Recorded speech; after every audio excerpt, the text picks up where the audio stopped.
नमः शिवाय।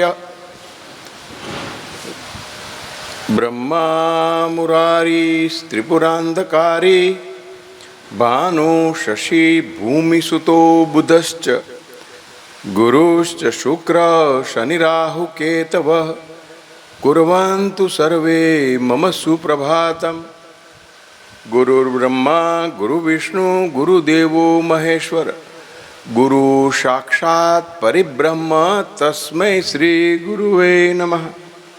मुखं करोति वाचालं पंगुं लंघयते गिरिं यत्कृपां तमहं वन्दे परमानन्दमाधवं। वन्दे देव उपापते सुरगुरु वन्दे जगत्कारणं वन्दे पन्नगभूषणं मृगधरं वन्दे पशूनां पति वन्दे सूर्यशशाङ्कवहनिनयनं वन्दे मुकुन्दप्रियं वन्दे भक्तजनाश्रयं च वरदं वन्दे शिवं शङ्करं। चन्द्रोद्भासितशेखरे स्मरहरे गंगाधरे शंकरे सर्पैर्भूषितकण्ठकर्णविवरे नेत्रोत्यवैश्वानरे दन्तित्वक्कृतसुन्दराम्बरधरे त्रैलोक्यसारे हरे मोक्षार्थक कुरुचित्तवृत्तिचलनं येत्सुखिं कर्मभिः।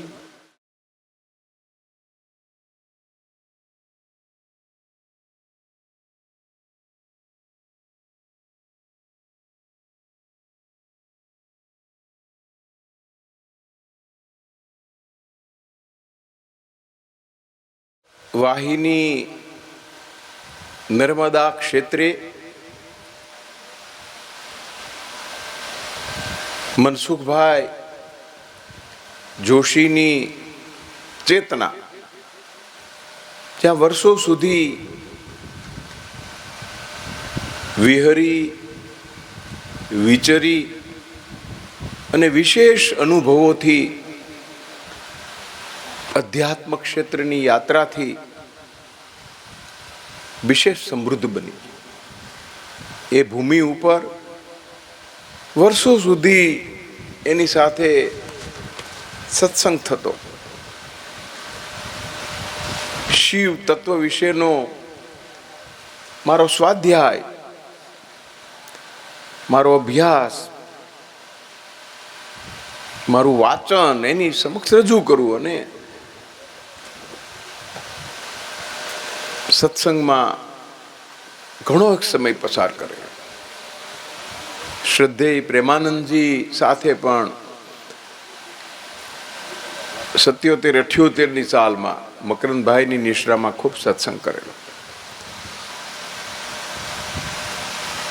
અને આ પરિવારનું ધર્મદાસજી બાપુ તેડું આવ્યું સાવ ઓચિંતું કે તમારો આટલો બધો સ્વાધ્યાય છે ને દાદા સાથે ખૂબ સત્સંગ કરતા હતા તો થોડોક સમય અમને પણ શ્રાવણ મહિનામાં લાભ આપો. મેં એ જ ક્ષણે જોયું પ્લાનરમાં તો 8 દિવસ સાવ ખાલી હતા. આવું ક્યારેય બને નહીં પણ બન્યું હતું ને હતો ખાલી. ટૂંકી મુદતમાં 31 થી 7 તારીખ સુધી મેં તો આવીશ અને સત્સંગ કરશું.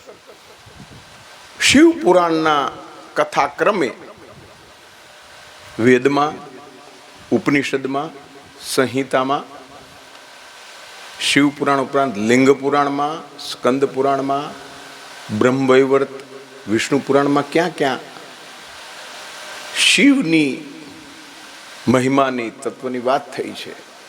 રામચરિતમાનસ, શ્રીમદ ભાગવત જોઈશું બધું. અને વર્ષોથી સ્વાધ્યાય કરતો પણ ક્યાં વાત મૂકીશ, ક્યારે મૂકીશ. માત્ર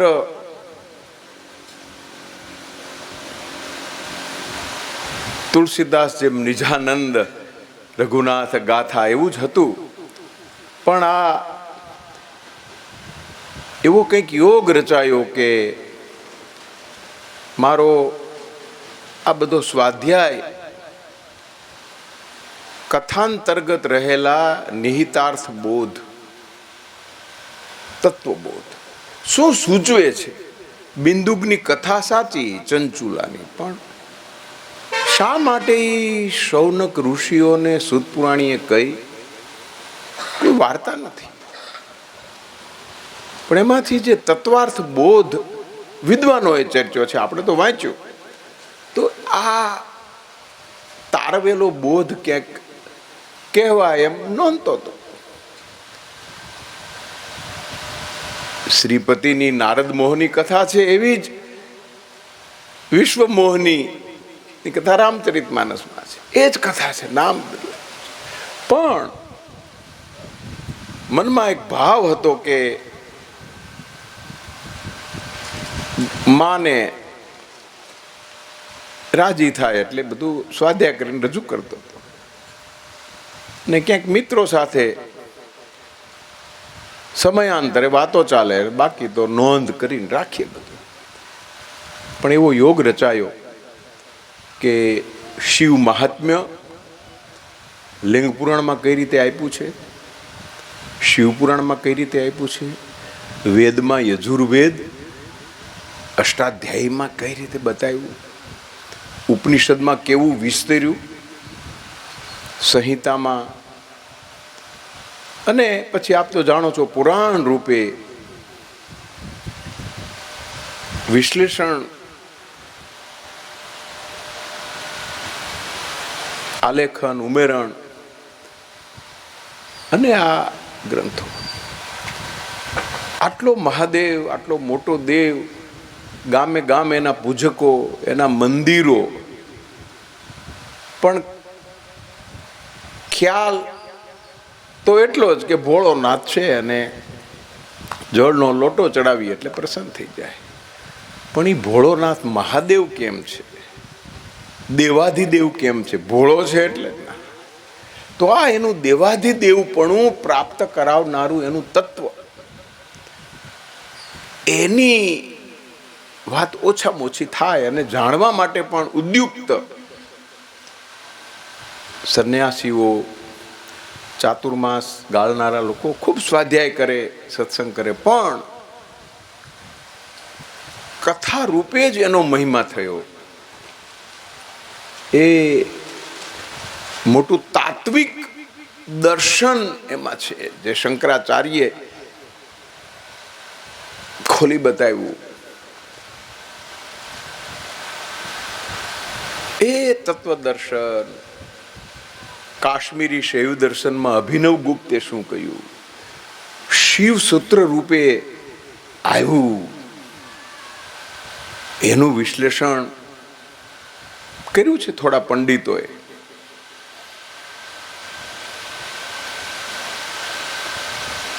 દક્ષિણ દ્રવિડ માન્યતા, કાર્તિક પરત્વનો વધુ, શિવ પુત્ર તરીકેની એની ઓળખ, એની મહિમા,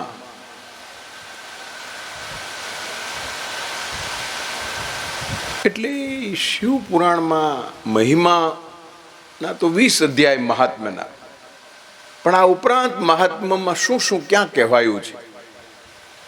પછી તો વિદ્યેશ્વર સંહિતા સર્વ વિદ્યાઓના ઈશ્વર છે. કોઈ દેવ તમામ વિદ્યાઓ ને જાણે છે, પણ એના અભ્યાસ કરતા નથી. અભિજ્ઞાન હોવું અને અનુભૂત સત્ય પ્રગટાવવું, આ બે વસ્તુ અલગ છે, પણ એ શિવમાં વિશેષણ. એવું કોઈ ગ્રંથો નથી. આદિદેવ પૃથ્વીના પ્રારંભથી, વેદકાળથી, વરુણ ને આવા જ બધા દેવ હતા. એ સમયથી જે દેવતા રૂપે ચિહ્નિત, એની કંઈક વિમર્શ વાતો થાય એ આશયથી આ સત્સંગનો પ્રારંભ કર્યો છે. આજે ગઈકાલે સતીખંડ આજે શરૂ કર્યો. ગઈકાલે રુદ્ર સંહિતાનો સૃષ્ટિ ઉપાખ્યાન, નારદ મોહરીની બધી કથા અને કુબેર, સતીખંડમાં પણ આજે શિવા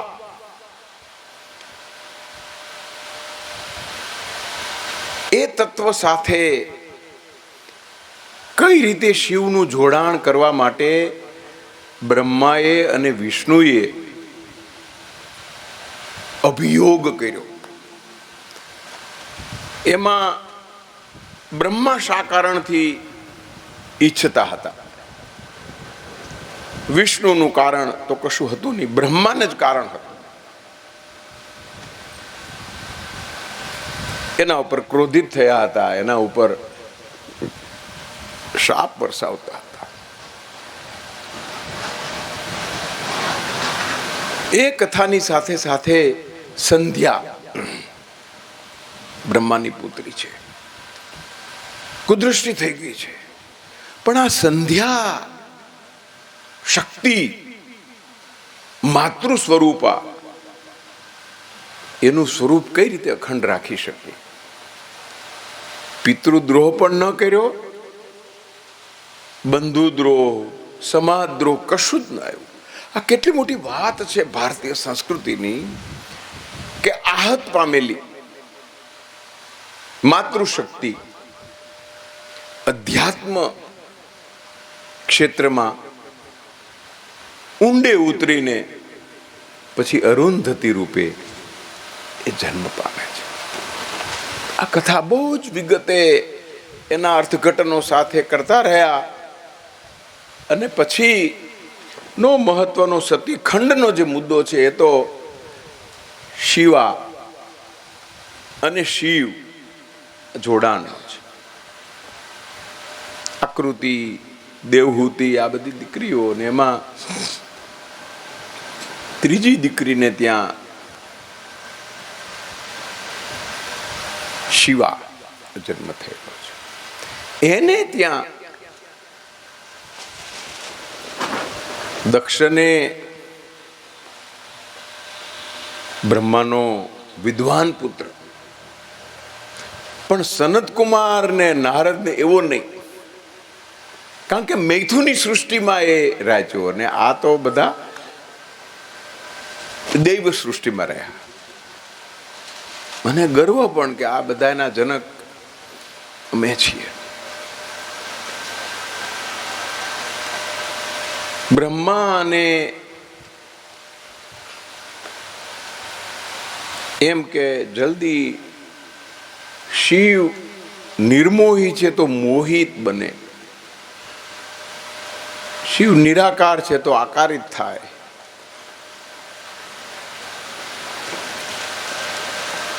શિવને કઈ રીતે આ સૃષ્ટિમાંથી આપણી સૃષ્ટિમાં લાવી શકીએ? આ શિવને શિવા તરફ વાળવા માટે બ્રહ્માના પ્રયત્ન, વિષ્ણુનો સહયોગ અને લક્ષ્મી, સાવિત્રી કે સરસ્વતીના નામ બ્રહ્મા માની જાય કે આપણે કહીશું અને શિવ માની જશે, એ પાછી શ્રદ્ધા. અને શિવ માની પણ ગયા, કોઈ વાંધો નહીં, પણ બે શરત છે. શરત અમારી સાથે શા માટે? તમારે જેની સાથે જોડાવાનું છે એની સાથે, અમને કેમ કે ના, તો પછી પ્રયત્ન જ રહેવાથી. પણ એવું ચરિત્ર, એવું પાત્ર કે જેમાં બે રૂપ હોય, એટલે બ્રહ્મા મૂંઝાણા છે કે આ તો સામા પાત્રને કહેવાની વાત નથી, પણ આપણે શોધવા જઈએ ત્યારે માપિયા ધોરણો આપણને આપે છે. બહુ બહુ ઉત્તમ રીતે આ વાત બ્રહ્મ વૈવર્ત પુરાણમાં બ્રહ્માને એમ પૂછ્યું કે તમારી મૂંઝવણ ભરી સ્થિતિ કઈ હતી બ્રહ્મા? આ સૃષ્ટિનું સર્જન કરવાનું કીધું ત્યારે ના, જરાય નહોતો મૂંઝાણો. પણ મને જ્યારે શિવે આજ્ઞા કરીને આદેશ ન આપ્યો પણ જણાવ્યું, હવે જે શબ્દ પ્રયોજ્યો કે મને આદેશ કર્યો હોત તો કોઈ સવાલ નહોતો. મારામાં ક્ષમતા હોય તો જ આદેશ કરે શિવ, પણ મારી ક્ષમતા નહીં હોય. બ્રહ્મ વૈવર્ત પુરાણમાં બ્રહ્મા જેટલા કેફિયત ખુલ્યા છે, એકરાર જેને કહેવાય, ખૂબ સાચી રીતે. એટલે મને આદેશ ન કર્યો, આજ્ઞા પણ કરી શકત મને, હું એનો જનક હતો, પાછો જમણું અંગ હતો હું એનો. એટલે હું એમ માનતો કે મારા તરફ વધારે, પણ મને જણાવ્યું કે મારા માટે શક્તિ શિવા નું વરણ કરાવવા વિચારો છો તો એ પાત્ર વ્યક્તિ હું યોગી છું, તમારે મને એ ઉપરાંત ગુરુસ્થ બનાવવો છે. કામ ભાવ વાળી યોગી વ્યક્તિ એમ બે રૂપો મારામાં રોપી રહ્યા છો, બરોબર છે? તો યોગીની અને કામિની આવી બે શક્તિ ધરાવતી સ્ત્રી શોધશું. મારા યોગ સ્વભાવ, યોગ મુદ્રાને સમજી શકે અને યોગીની રૂપે મારી સાથે વિહાર કરી શકે. કામિની તો હોય સ્ત્રી, અને પણ હું કામાવેગ ધારણ કરું ત્યારે એ કામિની વૃત્તિ પ્રગટ કરે. એમ એની કામાવેગ વૃત્તિને હું અનુસરું એમ નહીં, મારી આ વૃત્તિને સમજ. એટલે બ્રહ્માએ કીધેલું કે સૌથી વધુ મનોવેગ વાળી વ્યક્તિને મને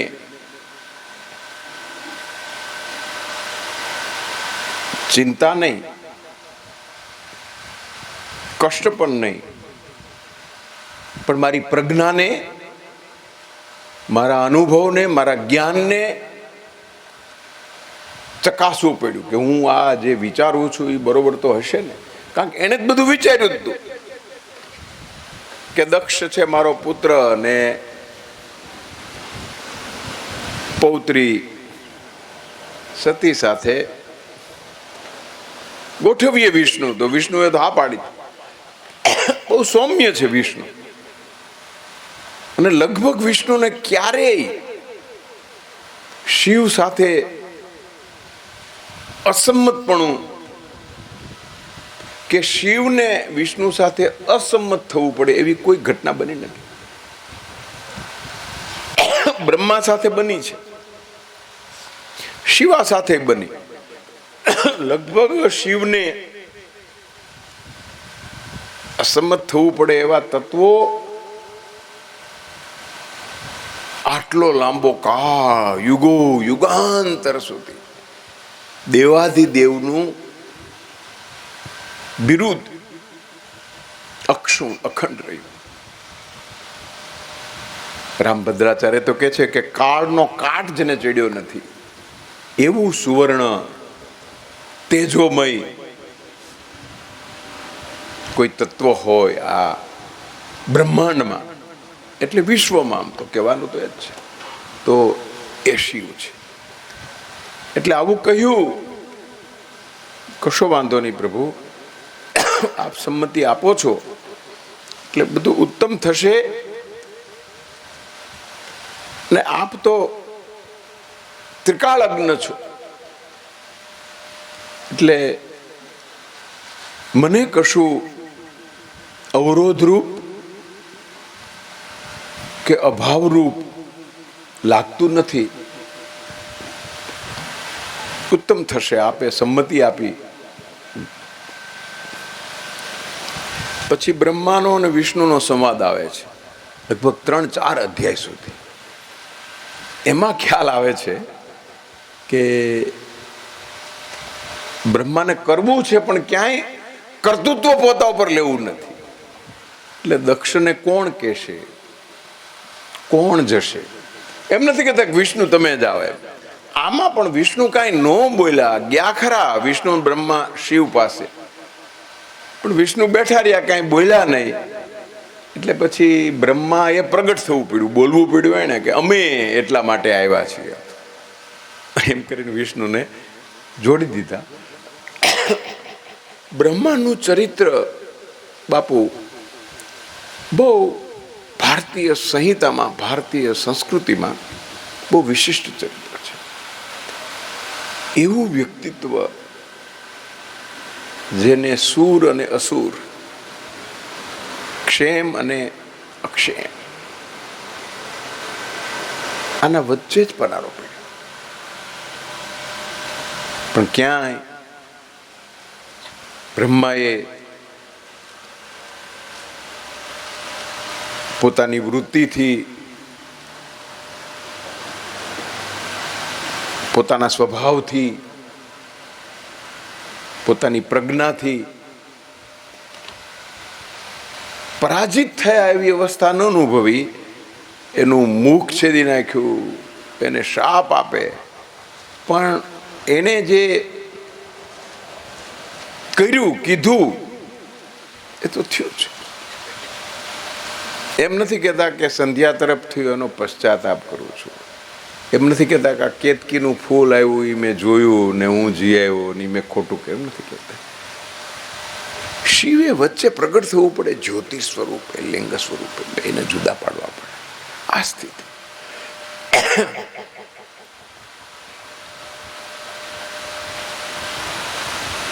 બ્રહ્મવૈવર્ત પુરાણ વાંચ્યા પછી પણ બ્રહ્માનું ચરિત્ર, દેવત્વ પદ પ્રાપ્ત કર્યા પછી પણ દેવત્વની પ્રતિષ્ઠા, દેવત્વની પ્રકૃતિ અને દેવત્વનું જે પ્રાણ તત્વ છે એ ક્યારેય એને એના દ્વારા પ્રગટ ન થયું કે એની સામે કોઈએ પ્રગટાયું. મકરંદભાઈ તો એમ લખે છે કે સરસ્વતીના કિનારે બધે બ્રહ્માના મંદિરો હતા, પણ એક કાળે આર્ય, અનાર્ય, દ્રવિડ આ બધા વર્ષો પછી બધા લુપ્ત થયા આ કારણે. પણ છતાં બ્રહ્માને અસુરની કક્ષામાં કોઈએ મૂક્યા નથી. કોઈએ બ્રહ્માના અનેક કાર્યો નિંદ્ય બન્યા હશે, અનેક કાર્યોની પ્રશંસા નહીં થઈ હોય. વિષ્ણુને પણ અનેક સાથે વિવાદ થયો છે. દધીચી સાથે જ કેટલો મોટો વિવાદ થયો. રાજાને એમ કે તમે એમ કહો છો કે બ્રાહ્મણ નહીં રાજા શ્રેષ્ઠ.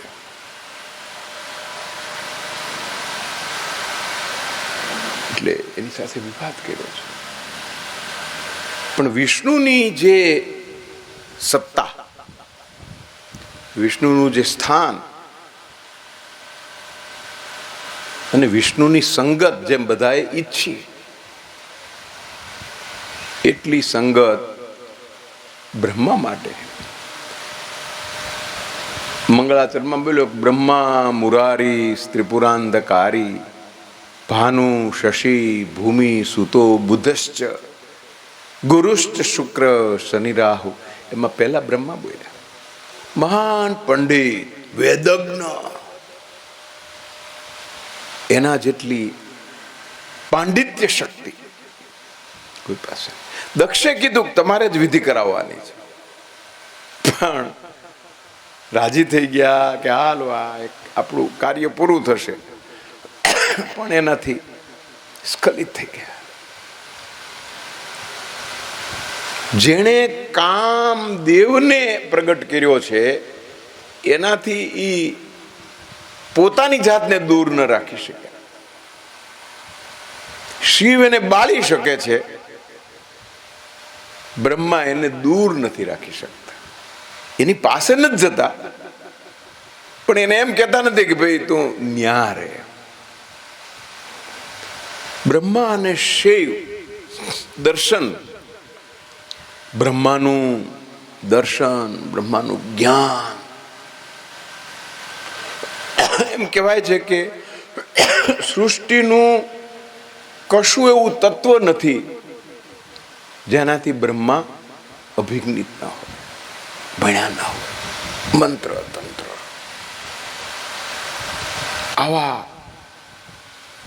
વ્યક્તિત્વ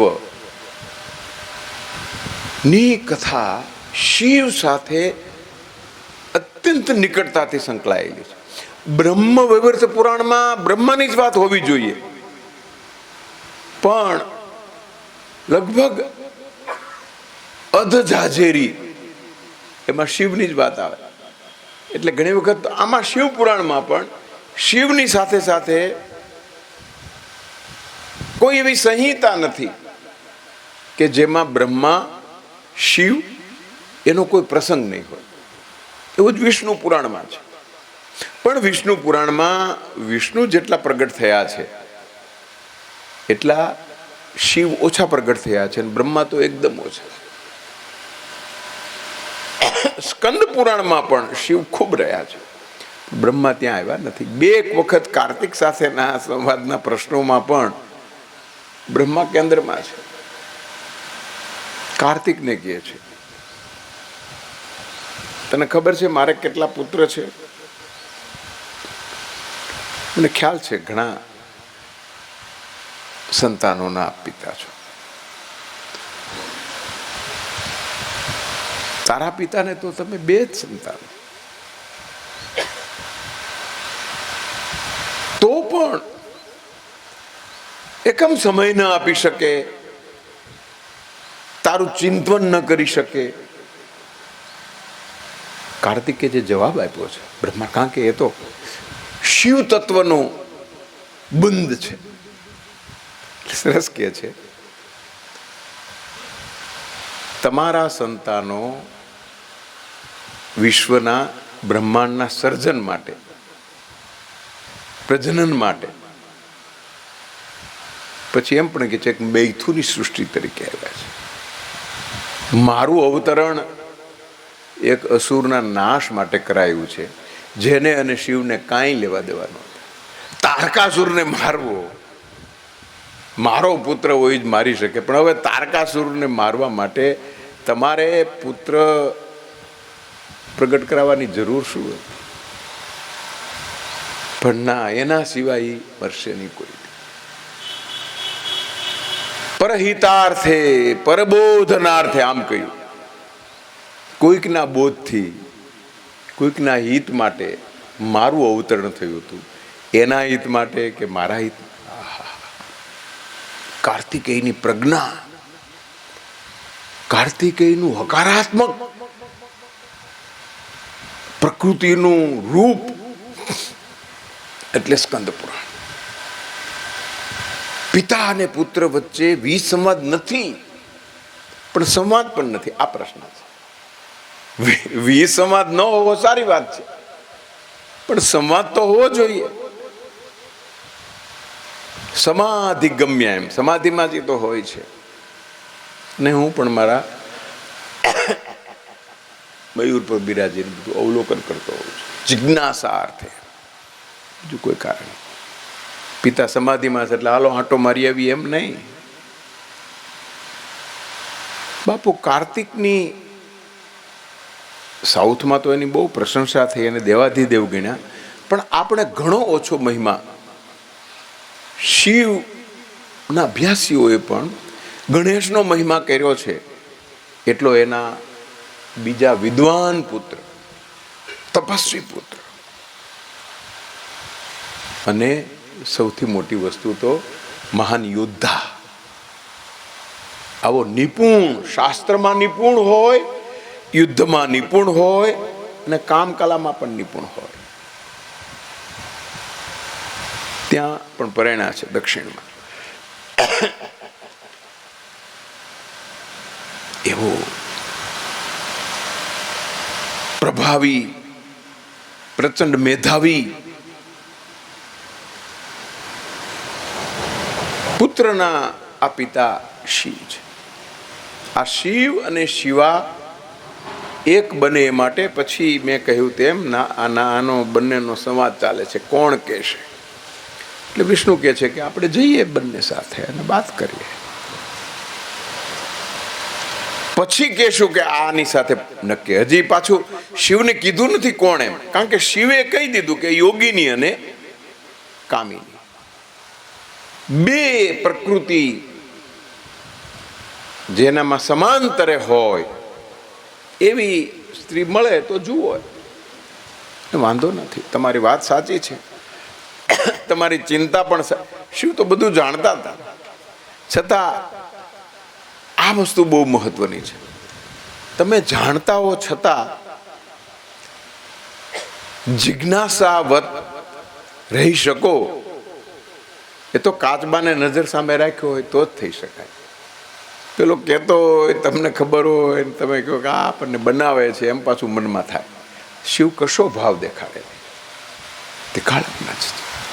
આ કેટલું કપરું છે. તમે જાણતા હો છતાં અજાણ્યા થઈને જિજ્ઞાસા વૃત્તિ દાખવીને સાંભળવું. તમે જાણો છો એ પ્રગટ પણ ન થયા. યોગી, મહાન યોગી ની આ મુદ્રા છે, આ પ્રતિભા છે, આ પ્રતિમા છે, જે આપણામાં આપણે ધારણ કરવી જોઈએ. ઘણું જાણતા હોય છતાં આંખાડા કાન જેને કહે છે. દક્ષને વાત કરી, આવી ઈચ્છા છે, આવી અપેક્ષા છે, અને આપ પુત્રી માટે સંમત થશો કે ઉત્તમ વાત છે. આ તો પણ સતી બહાર આવે છે. પ્રણામ. 1 વર્ષથી નંદા તપ કરતી હતી. સવારે વાત કરી કે નંદા એટલે આસો મહિનાની નવમી તિથિથી શરૂ થાય અને ભાદરવા મહિનાની અંતિમ તિથિ સુધી ચાલે. દરેક મહિને જુદા જુદા. અને શિવની આરાધના કરતી હતી, અને શિવ મારી ઉપર પ્રસન્ન થયા. એટલે આ હવે કેવી સ્થિતિ છે? બ્રહ્મા જે ઈચ્છે છે, જે કરવું છે, એ આ બાજુ થઈ ગયું છે. શિવે પ્રગટ થયા. નંદા વ્રતની પૂર્ણાહુતિ સમયે સાક્ષાત શિવ મારી સામે પ્રગટ થયા અને મને કહે કે તારા વ્રતથી હું પ્રસન્ન છું, માગ. તો કે મારી મનોકામના પૂરી થાય, હું ઈચ્છું છું એવો વર મને મળે એમ કયો. એટલે શિવ એને કહે છે કે તે મનમાં ધાર્યો છે એ વર તને મળશે, હું તને સ્વીકારીશ. શિવે જ મને સામેથી કીધું છે, મારા મનમાં હતું એને ખબર પણ પડી ગઈ. તો આ તમે ઉત્તમ વસ્તુ લઈને આવ્યા. પિતા હા કે જ છે, પણ મારી આ પ્રતીતિ છે. આ વસ્તુ બહુ મહત્વની છે. શક્તિને પ્રતીતિ, શક્તિની ઈચ્છા. તત્વાર્થ તો એમ કે છે કે શિવે એટલા માટે હા પાડી કે શક્તિ આવું ઈચ્છતા હતા. શક્તિ ઈચ્છે એમ શિવ કરે. શિવ શક્તિને આધીન છે. શાક્તનો મહિમા એમાં નથી પ્રગટતો, માતૃશક્તિનો મહિમા પ્રગટતો નથી, પણ શક્તિનું આધિપત્ય છે. જગત નિયંતા બહુ આલોચના, સમાલોચના, ટીકા શિવના અનેક પ્રસંગોની થઈ છે. એમાં શિવ ભીલડીનું કથાનક છે. પાર્વતી આદિવાસી કન્યાનું રૂપ લઈને શિવજી પાસે આવ્યા છે, મોહિત થાય ને બધું. શિવજી એમાં મોહિત થયા, મારી સાથે નૃત્ય કરો તો નૃત્ય કરવા લાગ્યા. મને તમારી અર્ધાંગીની બનાવો કે જરૂર, કે પણ તમારે છે એનું શું, કે એને હું મૂકી આવીશ પિયર ગૃહે.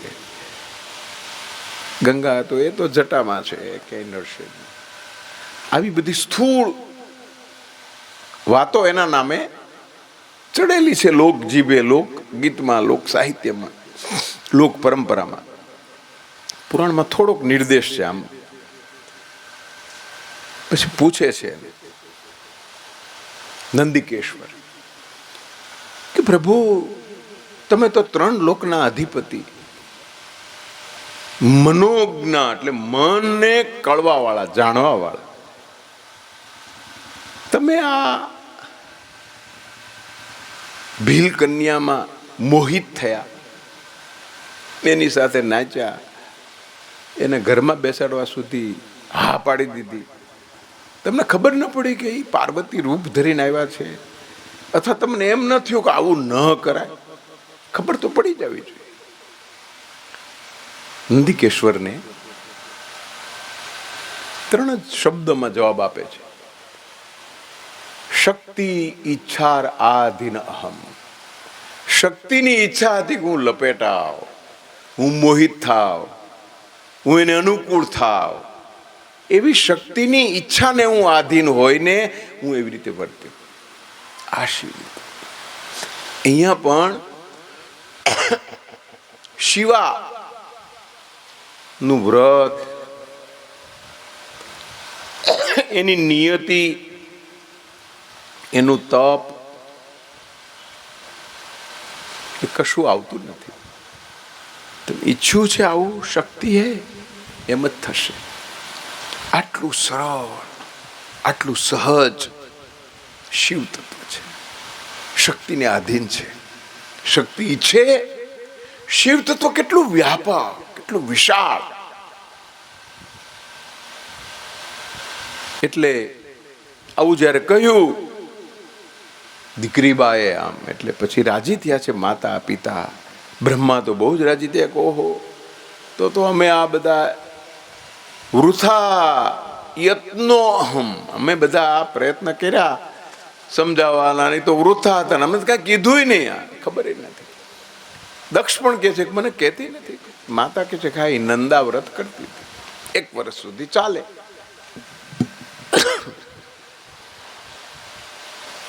આવે છે પાછા કે હવે આપણે આ જે પ્રપંચ રેચ્યો છે એ વિષ્ણુને કે એ તો આપણે હવે આ બધું બની ગયું છે, સર્જાઈ ગયું છે, છતાંય આપણે તો કાંઈ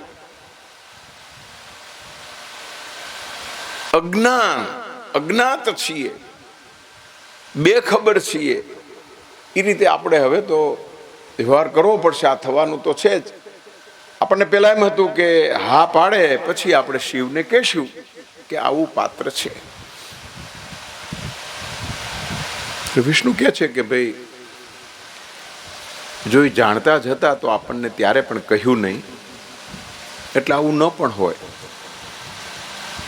આ કન્યકા સ્વપ્નમાં રાચતી હોય, મોહિત હોય, એને આભાસ થયો હોય, એવું ન બને. એટલે બ્રહ્મા પાછા તરત મને છે કે હા એમ હોઈ શકે.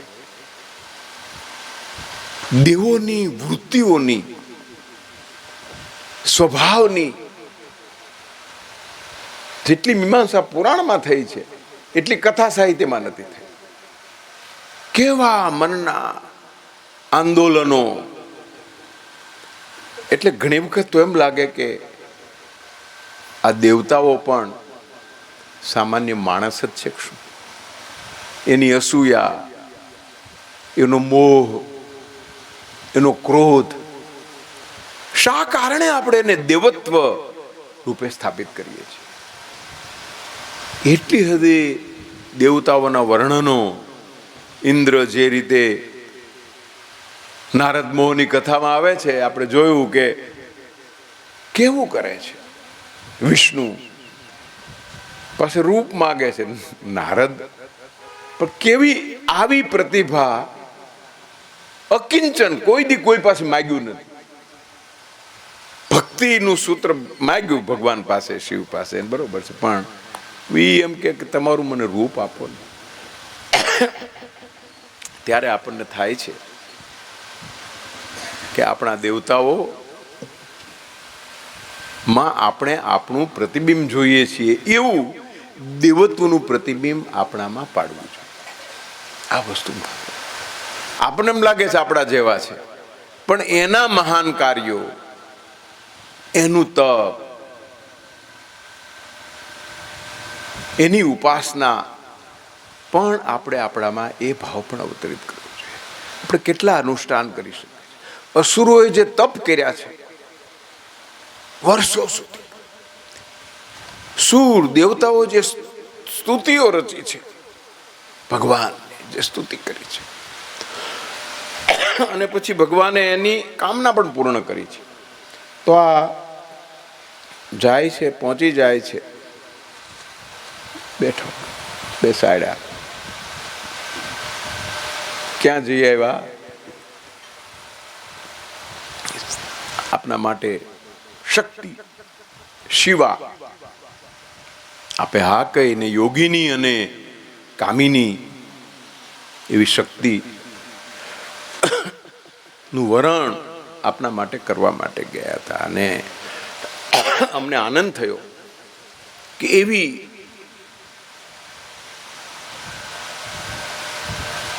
કન્યકા, આપની ઉપાસિકા, આપની સાધિકા છે, એ પણ અમને પછી ખબર પડી.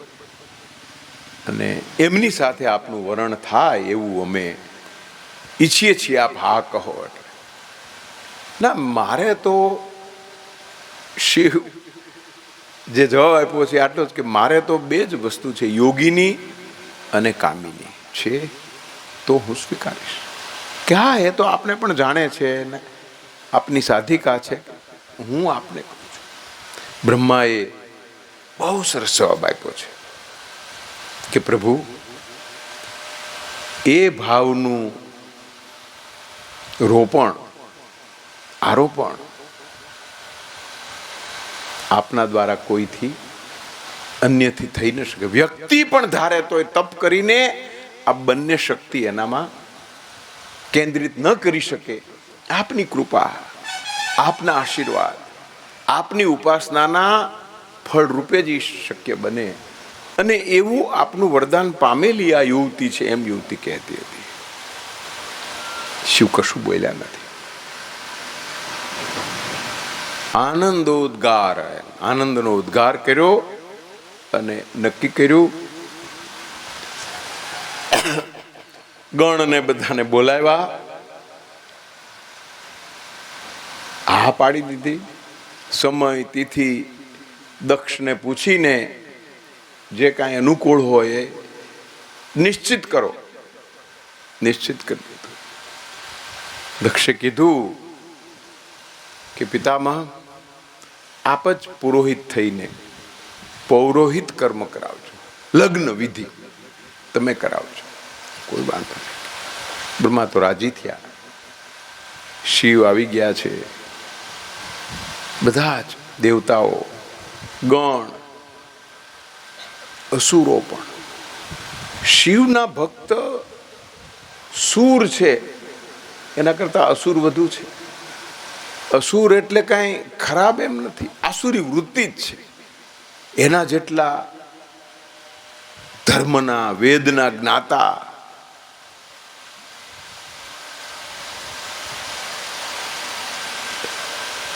તપ કરવું, શરીરને ગાળી નાખવું, આટલો સમર્પણ ભાવ સૂરમાં નથી, એટલો અસુરમાં છે. અને અસુરે વરદાન પણ શિવ પાસેથી ખૂબ મેળવ્યા છે.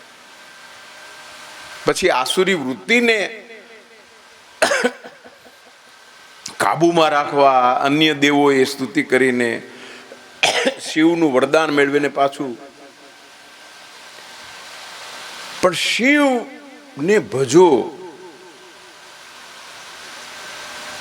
શિવની અર્ચના કરો, પૂજન કરો, એટલે શિવ તમારી ઉપર પ્રસન્ન થાય છે અને તમને તમારી ઈચ્છા મુજબનું આપે છે.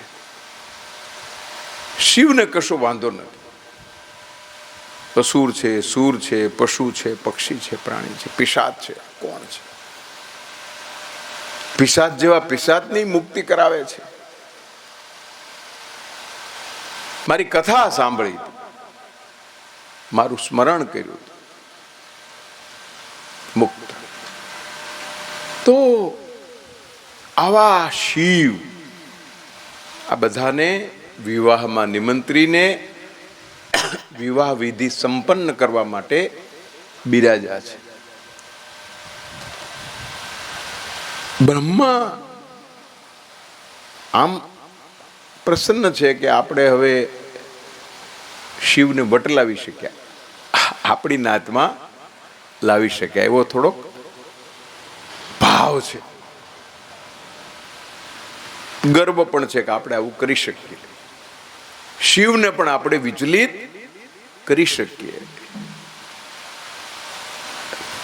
ભલે વિષ્ણુ આમ સહયોગ હતો, પ્રવૃત્ત બહુ નહોતા, ક્રિયાશીલ નહોતા, પણ સાથે હતા. પણ હું આ કરી શક્યો. દક્ષ પ્રજાપતિને હા પાડે.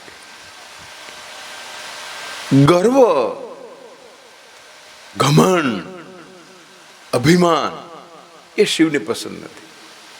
શિવને તમે ગમે તેવા દુર્ગુણી હો વાંધો નથી, પણ દક્ષને ઘમંડ હતો એટલે શિરચ્છેદ કરી નાખ્યો. બ્રહ્માના 5મા મુખનો પણ શિરચ્છેદ કર્યો. મારી નથી નાખતા. જ્યાં ગર્વ પ્રગટ થાય છે, મગજમાં જે રાય ભરાઈ ગઈ હોય છે, એનો છેદ કરે. બસ તમારામાંથી ઘમંડ જાય તો પછી કશું છે જ નહીં, પ્રશ્ન જ નથી. ત્રિઆયુધમ, એની પાસે આયુધ પણ 3 જ છે. એક આયુધ તો ગુપ્ત રાખ્યું છે, આમ બંધ નેત્ર. ત્રિશૂળ છે, પિનાક પાણી છે, ત્રિદલમ ત્રિગુણાકારમ ત્રિનેત્રમ ત્રિઆયુધમ. પછી તત્વ ચર્ચા થઈ કે ત્રિનેત્રમાં આવી ગયું, એ પાછું આયુધમાં પણ ગણાય કે ન ગણાય.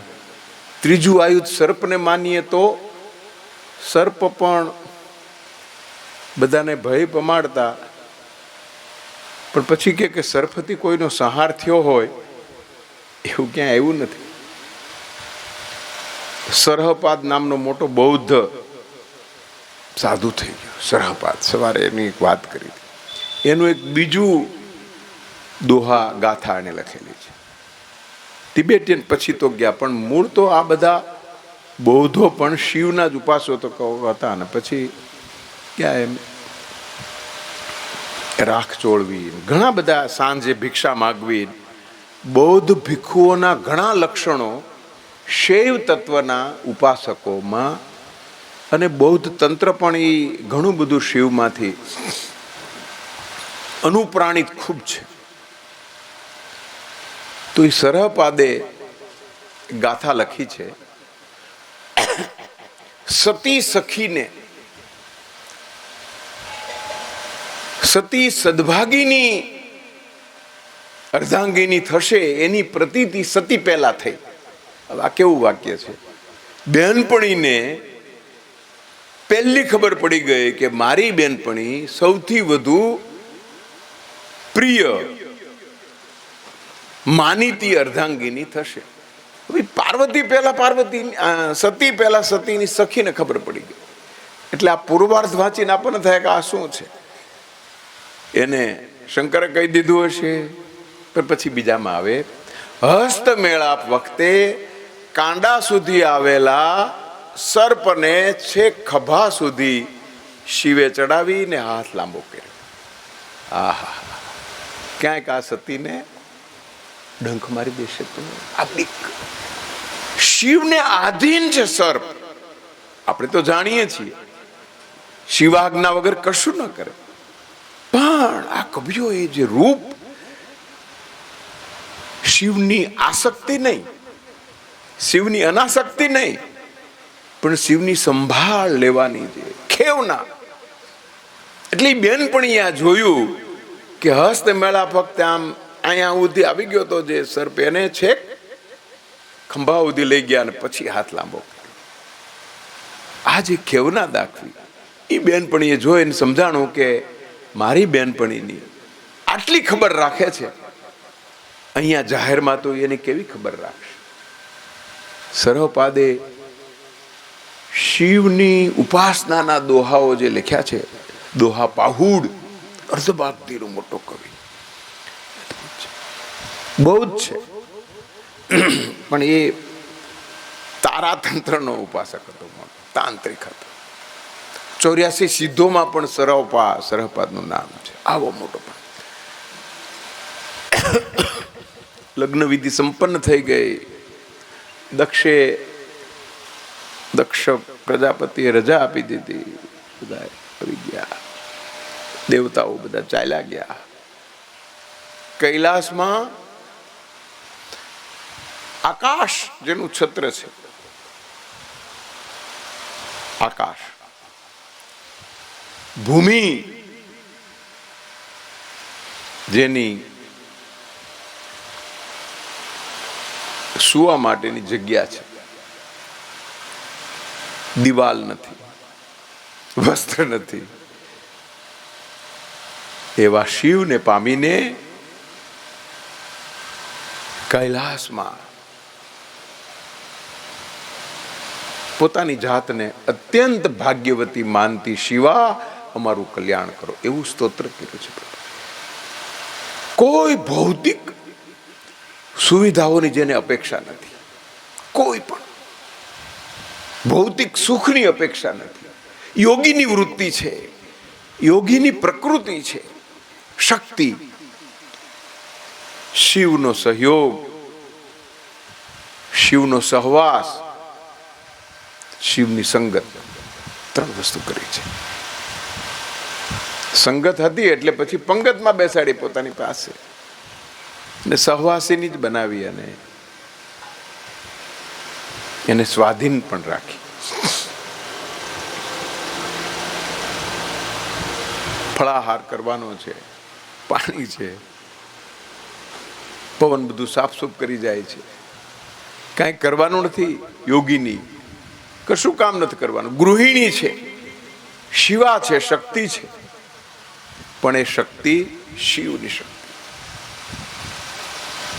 આવા પ્રકૃતિ વચ્ચે વિહાર કરે છે, સંધ્યા સમયે ઘૂમવા નીકળે છે, એવા યોગીની શક્તિ, શિવા શક્તિ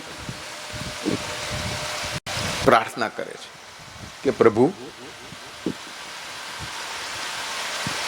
આપને પામી શકી, આપનો સહવાસ પ્રાપ્ત થયો, આપે મારો હસ્ત પાણી ગ્રહણ કર્યું. અમારા જીવનનું મોટું લક્ષ્ય હતું, પણ આ લક્ષ્ય મેં શા માટે રાખ્યું હતું એ હું આપને હવે કહું.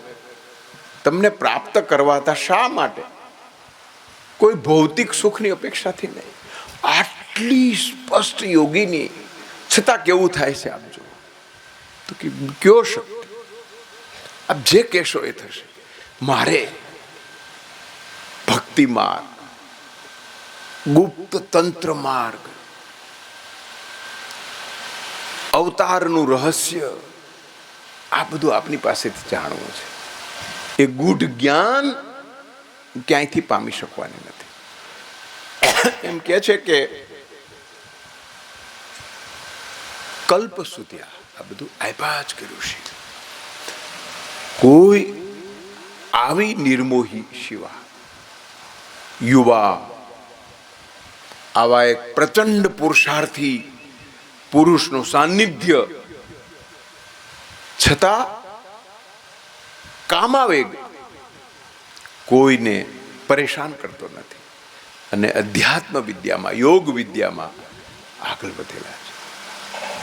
છેલ્લે એણે નવધા ભક્તિ શું છે, નવધા કેમ છે, એ શું છે, પ્રભુ એ જાણવું છે. એમ કહેવાય છે કે એ ભક્તિ સૂત્ર નંદીએ નારદને કીધું. નંદી સિવાય તો કોઈ આ વસ્તુ પાર્વતીએ કોઈને આપી નથી. પાર્વતીએ તો સ્વકલ્યાણાર્થે જ, સ્વ વિકાસ અર્થે જ, સ્વ અપેક્ષા. કેવી અપેક્ષા? તો કે સાત્વિક અપેક્ષા. એની કોઈ ભૌતિક અપેક્ષા નહોતી. આવી સાત્વિક અપેક્ષા જેની સંપન્ન થઈ છે એવી આ ગૃહિણી છે. અને ગૃહિણીને ભગવાને આ નવધા ભક્તિના 9 તત્વોની બહુ જ વિગતે દ્રષ્ટાંત, એનું તત્વ અને એનું ફળ. બાપુ, આ ત્રણેય વાત એક સાથે શિવજીએ સમજાવી અને નારદ પાસે આવી. નારદે એને સૂત્રાત્મક બનાવી, એમ કે છે. વાતને સૂત્રાત્મકતા અર્પનાર નારદ છે, અને એટલે પછી ભક્તિ સૂત્ર નારદનું કહેવાય છે. પણ આદિ ગુરુ તો વાયા, આમ કહી શકાય, વાયા નંદી એમ એને મળેલું છે. નારદે નંદી પાસેથી સાંભળેલું કોને આપ્યું? સુત પુરાણીને. અને સુત પુરાણીએ શૌનક ઋષિઓને કહ્યું. શૌનક ઋષિઓએ વળી પાછા થોડાક પ્રશ્નો કર્યા. એમ પુરાણ સામૂહિક કલેક્ટિવ વિઝડમનું ફળ છે. સંવાદમાંથી એ સર્જાયું છે. તત્વ હતું પણ સંવાદથી એને, એટલે અનેકોનું કર્તૃત્વ છે. શ્રીમદ ભગવત પુરાણ વ્યાસનું કર્તૃત્વ છે. એક જ પુરાણ એવું છે. શિવપુરાણ માટે પણ એમ કહેવાય છે કે નંદિકેશ્વરે સનત કુમારે કીધું વ્યાસને કે ભાઈ તમે આ લખો. તો આ 9 જે પ્રકાર છે એ બહુ જ વિગતે એને સમજાવ્યા છે.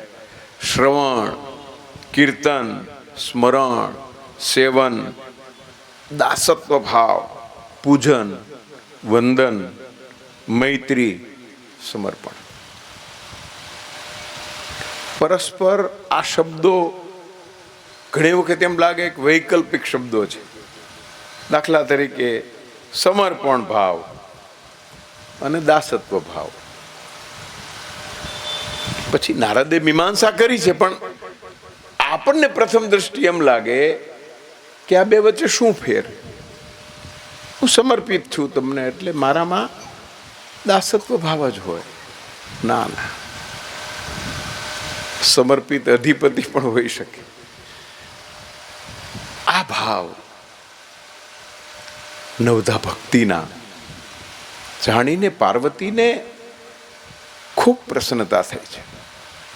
કે છે કે પ્રભુ, મારો અવતાર દક્ષ પ્રજાપતિને ત્યાં થયો, એના કરતા હું તપ કરી શકી, આપની આરાધના કરી શકી, આપની ઉપાસના કરી શકી, અને ઉપાસનાના ફળ રૂપે આપને મેળવી શકી, પ્રાપ્ત કરી શકી. એ આ લક્ષ્ય હતું મારું. પ્રાપ્ત કરવા અને જ્ઞાનવાન થવું. આપના મુખેથી આ બધું મેં શ્રવણપાન કર્યું. હવે મને અવતાર રહસ્ય સમજાવો. એટલે શિવે પછી બધી જ જે વિષ્ણુ પુરાણમાં પણ આવે છે બધી અવતારની કથા, વિષ્ણુના બધા અવતાર છે એમ કહ્યું છે, સ્વીકારાયું પણ છે. એમાં રામાવતારની વાત આવી. સતી બેઠા છે, કેટલુંક જનાંતિકે કે જનાંતિકેનો અર્થ એમ થાય કે આમ કાન પાસે મુખ રાખીને કહેવું અને રહસ્યાત્મક વાત, હોઠનો સ્પર્શ અને ઉષ્ણ શબ્દનો એ ભળીને મોઢા ઉપર જે ચમક આવે એ ચમક આ જનાંતિકેનું રૂપ છે. કાનમાં કહેવાની વાત એવી કેટલીક વાત ગુપ્ત રહસ્યાત્મક વાત કીધી છે. પણ આટલું જ્યારે કહ્યું રામા અવતારનું ને એમાં એમ કહ્યું કે સીતા નું અપહરણ થયું, રામ ખેદ પામ્યા, રડે, લક્ષ્મણ સમજાવે તોય માને નહીં. ઓહો, આવી સ્થિતિ ક્યાં? પછી તો શોધે છે. હજી તો અત્યારે રામા અવતાર ચાલે છે. આ ઘટના બની ત્યારે રામા અવતારનો સમય હતો એમ શિવ પુરાણના મીમાંસકો આવું અર્થઘટન કરે છે કે આ જ્યારે કથા બની આની સાથેના સંવાદની, એટલે શિવ કે છે કે ઓહો, અત્યારે રામા અવતાર ચાલે છે ને રામ આ રીતે વિહાર રહે છે કે હા અહીંયા બાજુમાં જ છે, આપ જઈ શકો, જાણી શકો અને ચકાસી પણ શકો. 3 વસ્તુ કીધી છે: જોવું, જાણવું અને નાણવું, એટલે કે ચકાસવું. માત્ર જોવાનું કીધું હોત તો કોઈ પ્રશ્ન નહોતો, જોવાની વૃત્તિ હોત તો કોઈ પ્રશ્ન નહોતો, જાણવાનો પ્રશ્ન હોત તો પણ કંઈ કશો નહોતો. પણ બાપુ આમાં એણે નાણવાનું, ચકાસવાનું કીધું ને એ કે આ મારે જરાક જોવું તો પડશે કે અવતાર ધારણ કર્યો છે ભગવાન ખુદ, જેમ શિવ છે એવા અવતારી પુરુષને જો રોવાનું હોય, પોતાની પત્નીને ગોતવાની હોય, એ પૂરો અધિષ્ઠાતા હોય,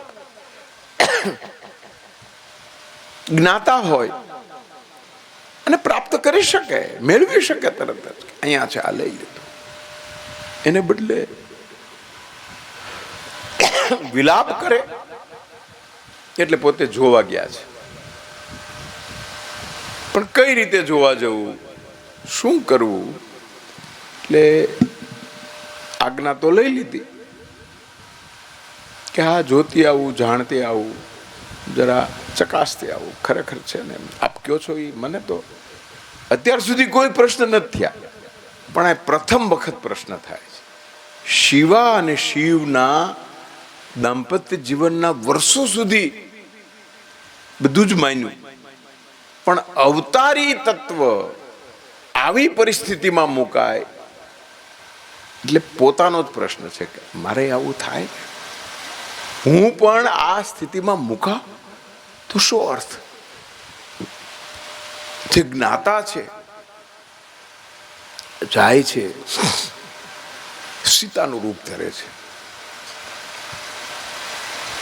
અને ત્યાં જાય એટલે ખબર પડી જાય કે હું સીતા છું, એટલે એનો શોક સદભાવ છે. હો, ઘણી બધી એની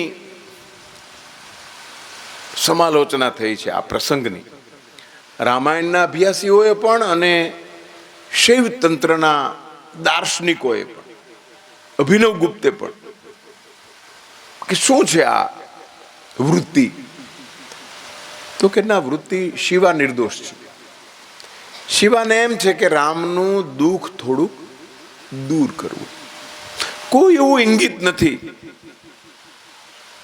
એને મોહ પમાડવા કે એને ચકાસવા કે એનું કષ્ટ ક્ષણિક હું દૂર કરી શકું, વાત કરી શકું, પછી પ્રગટ થઈને આશ્વાસન આપીશ કે હું શિવા છું. હવે રામ તો શિવ ભક્ત છે, અનન્ય શિવ ભક્ત રામ છે. રામચરિત માનસમાં તુલસીદાસ રામની પ્રશંસા કરે છે એટલી જ શિવની પ્રશંસા કરતા સંસ્કૃત શ્લોકો રચ્યા છે. નમામિ સમીશા, કેટલું મોટું કર્યું છે. તો આવા શિવ ભક્ત શિવજ્ઞ અને શિવાજ્ઞાને લોપનારા નહીં એવા પેલું ધનુષ્ય. આવી વ્યક્તિ, આવી વિભૂતિ દુઃખી છે, પીડિત છે, ઉદ્વિગ્ન પણ ખૂબ છે. કંઈ ખાતા નથી, કંઈ પીતા નથી, અને પાછો ક્ષોભ પણ છે કે સારું મારે આ સ્થિતિમાં મુકાણો છું. પોતાની જાતનું અભિમાન હોય અને એ પરિસ્થિતિમાં મારી આ અવસ્થિતિ છે. લક્ષ્મણ સમજાવે છે તો એ સમજતા નથી. એટલે આવી સ્થિતિમાં સીતાનું રૂપ ધારણ કરીને શિવા ત્યાં પ્રવેશે છે. લક્ષ્મણ વંદન કરે છે અને રામ સંવાદ નથી કરતા, પ્રશ્ન કરે છે, માતા કેમ આપે સીતાનું રૂપ ધારણ કરવું પડ્યું? ઓ બાપરે, હું આપને વંદન કરું છું માં, મૂળ સ્વરૂપે મને દર્શન આપો, મારો શોક દૂર થાય એવા આશીર્વાદ આપો, અને મને મારી અર્ધાંગીની પ્રાપ્ત થાય એવું વચન આપો. જો આશીર્વાદ કહ્યું ને, અહીંયા વચન કહે. રામના આ વાક્ય સાંભળીને ક્ષોભ પામી ગઈ છે શિવા. ઓહો, અવતારી મને કે છે કે તમે મને આશીર્વાદ આપો, હું મારી શક્તિને પાછી મેળવી શકું. મારે કારણે જ શક્ય બનવાનું છે. આપ શિવને અમારા વતી પ્રાર્થના કરજો કે મારું દુઃખ, મારું કષ્ટ દૂર થાય અને મારી કામના પૂરી થાય. રામનો વિનિત ભાવ, લક્ષ્મણનો ભક્તિ ભાવ, શિવા ચોંધાર આશે રડી પડ્યા છે. નયો ન તસ્તો, હવે હું અહીંની પણ ન રહીને ત્યાંની રહ્યા, મેં બહુ ખોટું કર્યું. પશ્ચાતાપ, પારાવાર પશ્ચાતાપ થાય છે. હું આને ચકાસવા, એ અવતારી તો મને પામી જશે એવો મને વિચાર ન આવ્યો. એટલે આ નિયતિ કે જન્મ જન્માંતરના કર્મ ફળ એની પણ ખૂબ ચર્ચા થઈ છે. તત્વ એમ કે છે, તત્વ ચર્ચામાં એવા અર્થઘટન ઉપર અંતે આવ્યા છે કે શંકા જવી અત્યંત શ્રદ્ધેય વ્યક્તિની વાત ઉપર પણ શંકા જવી એ માનવ સ્વભાવ છે. અને દેહધારી બનીને આ શિવ અને શિવા વિચરણ કરે છે. એટલે આવો ભાવ પાર્વતીમાં જાગે એ શક્ય છે અને સંભવિત પણ છે. એટલે કે પ્રોબેબિલિટી એન્ડ પોસિબિલિટી, આ બે વસ્તુ શક્ય છે અને આ થયું છે. અને શિવ તો આશિવનું નિવારણ કરવા વાળા છે. એટલે એ કોઈ વિચિત્ર પડઘો પાડતા નથી, આવેગમાં આવી જતા નથી. રામ પણ આવેશ કે આવેગમાં આવ્યા નથી, કશું થયું નથી. અને શિવા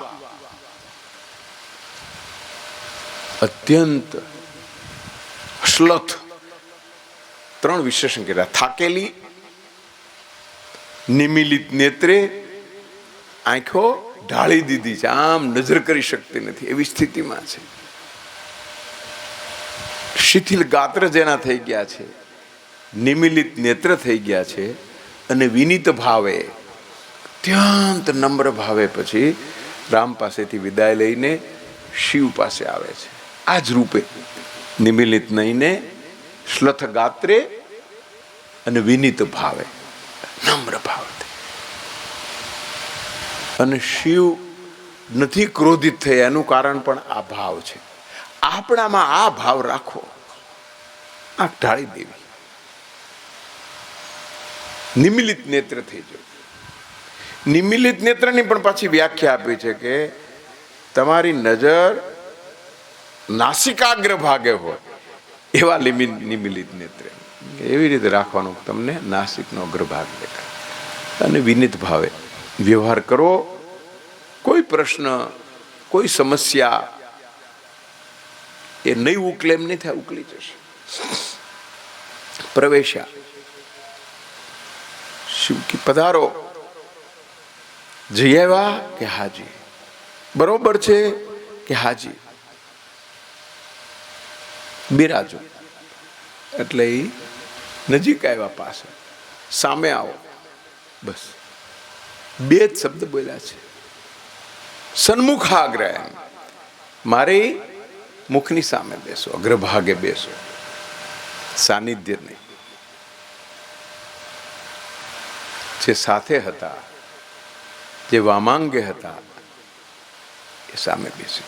ખબર પડી ગઈ યોગીની છે, કામિની પણ છે કે હવે હું અર્ધાંગીની નથી રહી. સંબોધન કરશે, સાથે જ રાખશે, કથાએ કહેશે, પણ હું એની અર્ધાંગીની નથી. બહુ જ ખેદિત થયા છે. એમ કહેવાય છે કે શિવાનો આવો ખેદ પ્રથમ અને છેલ્લી વાર એ જ થયો. પછી તો તરત જવું પડ્યું છે પિતાને ત્યાં. ગયા છે પેલા વિમાન જાય એટલે. પણ આ ક્ષણ શિવાના જીવનની એને અગ્નિમાં હોમવા પ્રેરે છે એવી પણ કેટલાકે ચર્ચા કરી છે કે આ પ્રતીતિ થઈ ગઈ હતી કે હવે હું શિવની અર્ધાંગીની નથી રહી, હવે શું જીવન કરવું. અને મારા બાપે પણ મારા પતિને અવગણના કરી છે.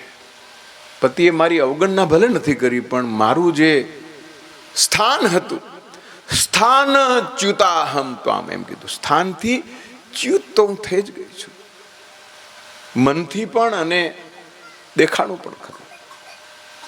એટલે એમ કહેવાય છે કે એને પડતું મૂકી દીધું ને એ શિવને પણ ગમ્યું નથી. એટલે શિવે પછી શબ લઈ લીધું છે. શિવ ઈચ્છતા નહોતા એનો ત્યાગ, શિવ ઈચ્છતા નહોતા એનો વિરહ, શિવ ઈચ્છતા નહોતા કે એનું સાનિધ્ય ન રહે. એવું આ સ્થિતિમાં શિવ કથામાં, સતીખંડમાં એ વાત બહુ જ સાંકેતિક રીતે કહી છે. શિવાની શંકાનું નિવારણ થયું કે નહીં, કોણે કર્યું એ પણ કીધું નથી. સ્વયં ભાન થયું છે, પોતાને જ ખ્યાલ આવી ગયો છે કે ઓહો, બેઠા છે, સત્સંગ ચાલે છે ને કે છે કે આ બધા વિમાન જાય છે, પતિદેવ, આ બધા દેવતાઓ જ છે, આ બધા અહીં આવી રહ્યા છે, ક્યાં જાય છે? તમને ખબર નથી શિવા? કે ના, મને ખબર નથી. તમને નિમંત્રણ નથી શિવા? કે ના, મને નિમંત્રણ. કોનું? તમારા પિતાએ મોટો યજ્ઞ આદર્યો છે, મારો તો એ દ્રોહ કરે છે, ઘમંડ છે, હું એને ગમતો નથી, ખબર નથી, અકારણ એમ કીધું છે. કદાચ બ્રહ્મા ઉપરના મારા ક્વચિત દુર્ભાવ, એમ ક્વચિત ક્યારેક એ પુત્રને ન ગમતા હોય, પણ સનત કુમારે કે કોઈ પુત્રે ક્યારે આવો, નારદે ક્યારે ભાવ પ્રદર્શિત કર્યો નથી, સિવાય કે દક્ષ. મારે જવું જોઈએ, મારી ભગિનીઓ આવશે, ભ્રાતાઓ હશે, ઋષિકાઓ બનેલી મારી ભગિનીઓ આવશે, ઋષિઓ હશે.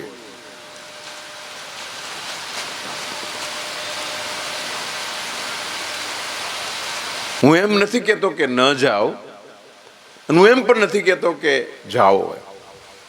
તમારા ચિત્તને, હૃદયને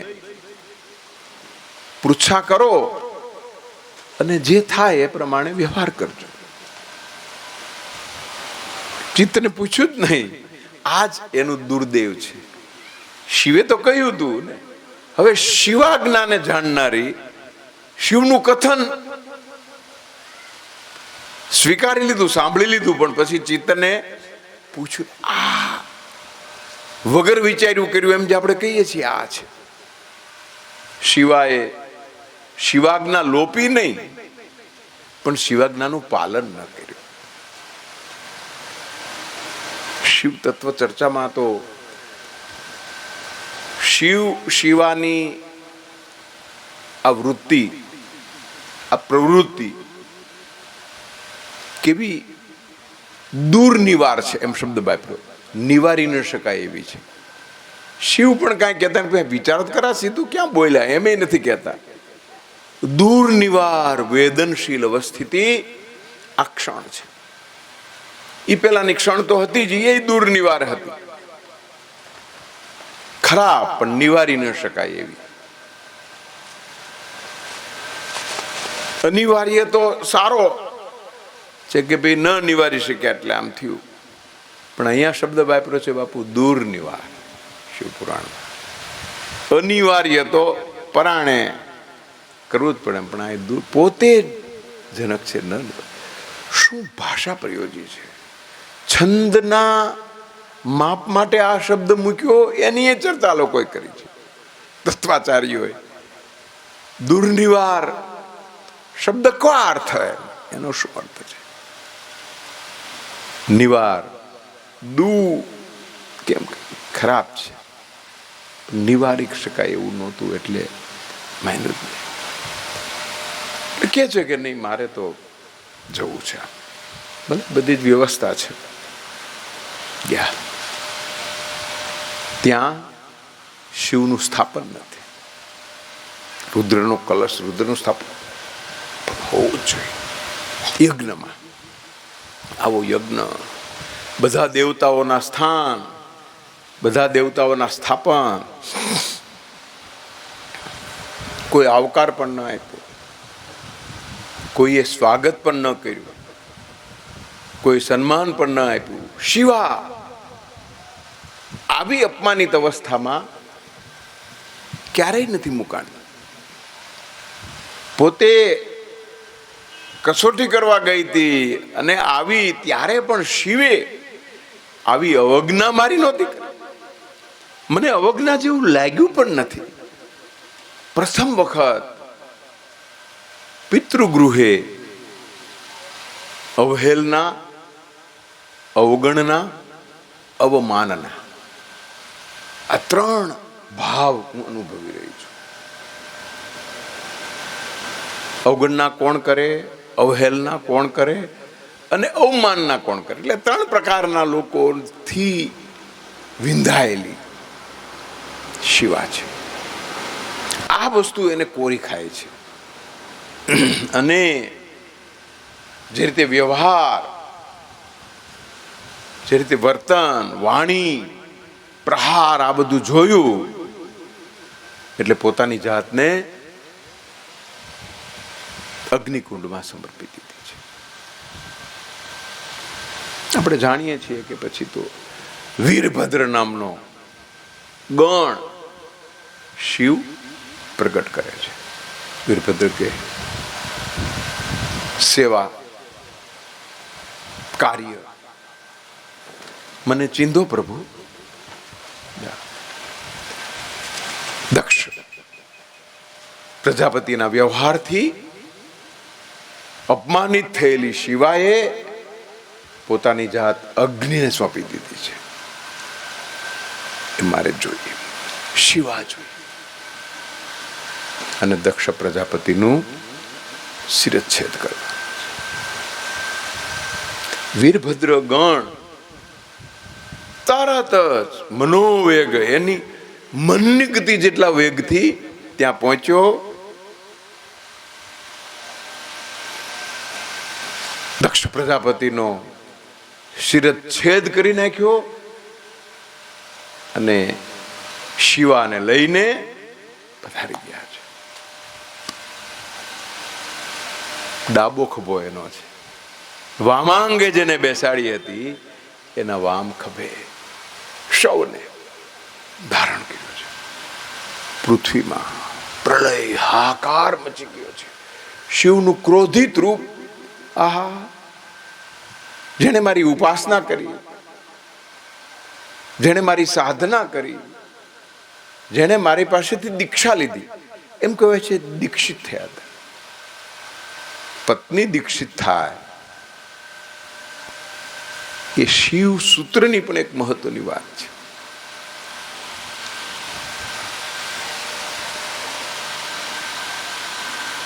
અને સીતાનું રૂપ ધારણ કર્યું હતું એ નહોતું ગમ્યું, એટલે પછી એવી ચર્ચા થઈ છે કે ભાઈ એ માતા બની દીધો, હવે મારે એને પત્ની તરીકે.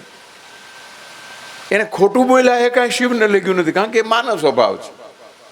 બોલે ખોટું, ન બોલે, મૌન રહીએ તો બરોબર છે. એટલા બધા ઘનશ્યામદાસ બાપા પ્રશ્ન થયા છે શિવાના વ્યવહાર વિશે કે આપણને પણ એમ થાય કે ઓહો, આ તો આપણે વિચાર્યું જ નહોતું. શિવને કોઈના કશા કાર્યથી કાંઈ વાંધો ન હોય તો શિવાના આ દુષ્કાર્ય તો નહોતું, લજ્જા કાર્ય હતું એનું, એનાથી કોઈ વાંધો ન થાય. પણ સીતાનો વેશ ધારણ કર્યો છે, જે શરીરે સીતા માતાનું રૂપ જે શરીરે ધારણ કર્યું છે, એ માતા રૂપિણી ભાર્યાને હવે હું ભાર્યા તરીકે અવલોકી ન શકું, જોઈ ન શકું. આ ભાવ શિવને કુંઠિત કરનારું તત્વ માતૃશક્તિ, માતૃસત્તા તરફનો. આમ તો પોતે અજન્માનો લોકા છે, એવા શિવ વામાંગે ખભા ઉપર રાખ્યા છે. એનું જે જ્વાલામય રૂપ છે એ જ્વાલામુખી રૂપે પૂજાય છે. 52 શક્તિપીઠમાં એના પછી તો આપણે જાણીએ છીએ સુદર્શન ચક્ર, કે હવે આનો કંઈક નાશ કરવો પડશે. 52 ભાગમાં આરાસુ પીઠ છે અંબા માતા, ત્યાં એનું હૃદય બિરાજે છે. કેટલી મોટી વાત છે. ગુજરાતને એમાં શક્તિપીઠ છે બીજી પણ ગુજરાતની મહત્વની શક્તિપીઠ ગણાય છે એટલા માટે કે ત્યાં માતાનું હૃદય અંગ ત્યાં બિરાજે છે. એવી આ શક્તિ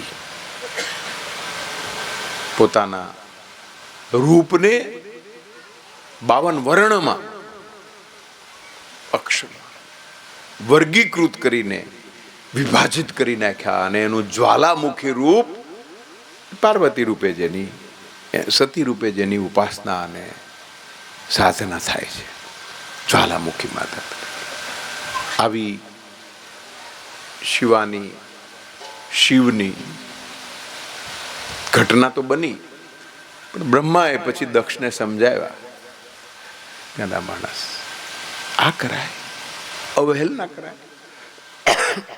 રુદ્ર કળશ હંમેશા યજ્ઞમાં બ્રહ્મા કે હું સ્થાપિત કરીશ રહીશ, પણ આની ઉપર કૃપા કરો. જે કંઈ મળે એનું મસ્તક લાવો અને આને આપો. તો ત્યાં તો બલિ માટે બકરો રાખ્યો હતો, વર્ણ કરી દીધું. એટલે પછી દક્ષ તો કઈ રીતે સ્તુતિ કરે, આમ જે બકરો બોલતો હોય એવું બોલીને ભગવાનની સ્તુતિ કરી છે. અને આજે પણ શિવ મંદિરમાં જાગૃત ભક્ત જે હોય છે એ એનો અવાજ કરે છે ને શિવ પ્રસન્ન થાય છે કે આહા, કોઈ સમજતું નથી, એનું મન સમજે છે એ શું સ્તુતિ કરે છે અને હું સમજુ છું. આવી સ્તુતિ ક્યાંય હોય, કોઈ સાંભળી ન શકે, સમજી ન શકે. શિવને આનંદ થયો છે અને શિવે એને આશીર્વચન આપ્યા છે. આવા શિવનું નિવારણ કરવા વાળા શિવ, એની તત્વની, એની આલોચનાની, સમાલોચનાની ઘણી બધી વિગતો એની સાથે ચર્ચાયેલી, મુકાયેલી છે. પણ પછી થયું શું? આ બધું દુર્ઘટના આમ તો બની છે, પણ સતીનું એક નામ શ્યામા છે. આપણે ત્યાં ગરબો પણ ગવાય છે કે શ્યામા સાંભળજો સાદ મારી બહુચરા, અંબા અભય પદ દાયણી રે, શ્યામા સાંભળજો સાદ મારી બહુચરા. શક્તિઓએ પછી એનું ઉત્સવ રૂપ કર્યું છે કે વાહ, શિવા 52 સ્થાને શક્તિ રૂપે સ્થાપિત થઈને આ બ્રહ્માંડને પોતાની શક્તિથી આશીર્વાદ પાઠવે છે. બધી શક્તિઓએ, માતૃકાઓએ રાસ લીધો છે, પૂજન કર્યું છે, અર્ચન કર્યું છે, શિવની ઉપાસના કરી છે. એ પછી સતીખંડમાં, સતીખંડ ત્યાં પૂરો થઈ જવો જોઈએ. આમ તો સતીની કથા પૂરી થઈ ગઈ છે, પણ દરેક સંહિતામાં શિવના રૂપ, સંહિતાના અંતે શિવના રૂપનું સામર્થ્ય બતાવતા પ્રસંગો છે. સૃષ્ટિ ઉપાખ્યાનમાં પણ આપણે જોયું અને વિદ્યેશ્વર સંહિતામાં પણ જોયું. છેલ્લે અહીંયા ક્ષુવરાજ અને દધીચી અને વિષ્ણુ એના વચ્ચેનો સંઘર્ષ આવે છે. એ શું સૂચવે છે? શું કામ આવી સરસ કથા, આટલી સરસ વાત, આટલો સરસ અંત ભાગ, જે દુષ્ટ છે એ દુરારાધ્યનો આરાધ્ય કરે છે, શિવની આરાધના કરે છે. દક્ષ આવું સુખાંત પ્રસંગે સંહિતાનું સમાલોચન સમારોપ થતો નથી. શિવ કથા આંતર સંઘર્ષની કથા છે, આંતર સંવાદની કથા છે, આંતર યુદ્ધની કથા છે. આ દ્વંદ્વ આ સૃષ્ટિમાં વિહાર કરે છે અને આપણને વિચલિત કરે છે. પણ એ દ્વંદ્વથી પરિચિત થવું, એ દ્વંદ્વનો પરિચય કેળવવો, એ દ્વંદ્વથી પ્રભાવિત ન થવું, થયા એની શું ગતિ થઈ એ જાણીને આવો સંકેતાર્થ શિવ પુરાણમાં પડેલો છે દરેક જગ્યાએ. ગોપનનો મહિમા છે, મુખરતાનો મહિમા નથી. તમે ગોપિત કેટલું રાખી શકો છો, કેવું સ્પષ્ટ, એ તો કોઈ અર્થ નથી. એટલે અહીંયા અક્ષુવરાજ રાજા